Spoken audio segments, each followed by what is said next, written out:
Chapter 4 of Tractate Rosh Hashanah continues on the topic of the laws of the blowing of the shofar. The first Mishnah states, in the event that Rosh Hashanah falls out on Shabbos, they used to only blow the shofar in the temple. After the temple was destroyed, they would only blow the shofar on Shabbos in a place with a courtyard of 23 judges. Some also instituted it in the city of Yavne, where the Sanhedrin resided.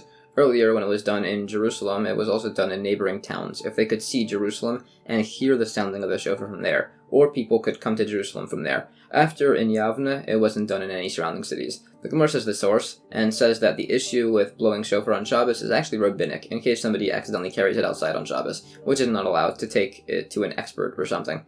This is the same reason why you don't shake lulav or read Megillah on Shabbos. It also talks about the discussion that led to the institution of this in Yavne. There's further discussion also on if individuals would blow the shofar here on Rosh Hashanah, and that the shofar is only blown in a place where the court is in session, and some say only before the court. By the neighboring cities around Jerusalem, they would also blow shofar on Shabbos. Excluded are cities that are in a valley, so you can hear but not see Jerusalem, or on a mountain, so you can see but not hear Jerusalem. It can't be outside the Shabbos boundary limit of the city, and it's not allowed if there's a river in the way. New Mishnah, when the temple still stood, the lulav was taken out on all days of Sukkot, and in other areas only on the first day. After the temple was destroyed, it was instituted to be taken out on all the days of Sukkot. Also, new grain was forbidden during the day of waving with the Omer barley offering. The Gemara brings sources. The reason that the grain isn't eaten is that Mashiach could come at any time, and you're not allowed the new grain until this Omer offering is brought, so people might get confused if the prior year they didn't abide by this to an extent,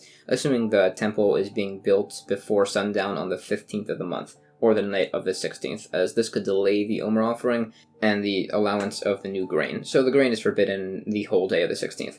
Or it's based on a verse, which is discussed. New Mishnah. Also, in regards to the testimony for the new moon, they originally accepted testimony all day, but once the witnesses were delayed and they messed up the Levium's daily singing, so they made it that they would only accept witnesses until the time of Mincha.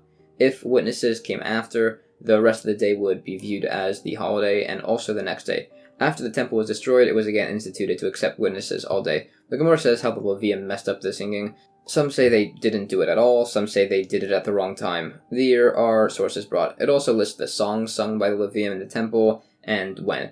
It also talks about how the Shekhinah, the divine presence, left the temple by the destruction of the first temple, and all the corresponding verses, and also on the exiles of the Sanhedrin. New Mishnah. An additional institution, if the head of the Beis Din court was out of town, the remaining court members can declare the Rosh Chodesh on their own. The Gemara mentions some other points in court testimony, and other of such institutions, which were all made by the sage Rabbi Yochanan ben Zakkai, by the way, in regards to some laws of vineyards and others. New Mishnah. It lists the blessings said by the Musaf prayer. The Gemara goes through the sources for all the blessings. New Mishnah. We say no less than 10 verses on kingship, 10 on remembrance, and 10 on the shofar. Others say it's fine if you do 3 by each. The Gemara says that the 10 mentions of kingship corresponds either to 10 praises from King David in Tehillim, Psalms, in regards to shofar, or to the 10 commandments, or to the 10 divine utterances which created the world.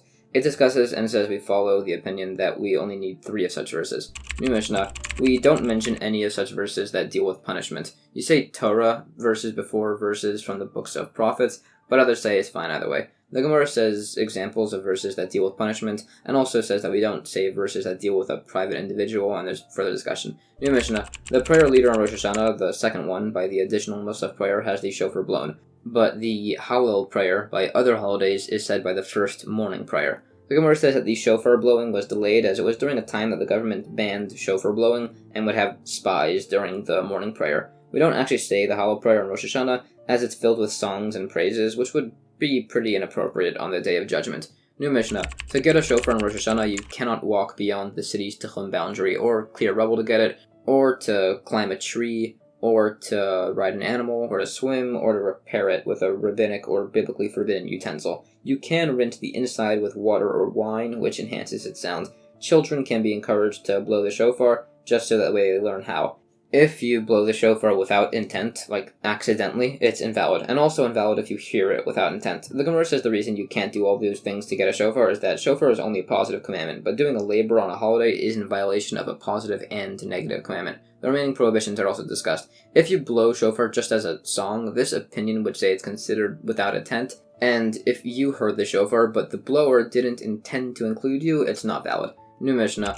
The shofar blowing is 3 sets of 3 sounds. The tekiah is a single long blast, and the length of 3 teruahs. A teruah is 3 groups of 3 short blasts, so 9 very short blasts. If you blow the first tekiah set normally, and the second is blown twice as long, that doesn't count as extra. If you did the Musaf prayer without blowing shofar, you do a tekiah, teruah, tekiah afterwards. Some say everybody is obligated to pray, not just the prayer leader. Others say that the leader covers the obligation for everybody. The Gemara clarifies that the length of the tekiah is the length of a full teruah, and also the third shofar sound, the shavarim, which is 3 medium blasts, along with sources. These sources are discussed further at length. There are many opinions as to the different combinations of the 3 types of shofar blasts, of the different combinations and options. Nowadays, we basically just do every single possible combination to be safe. The remaining parts of the Mishnah are also discussed to further qualify the laws of blowing the shofar. There are further points, and it also says that you should mentally arrange your prayers prior to praying, but some say that's only by Rosh Hashanah and other holidays, save for some exceptions, like if you don't pray often, then you should do it.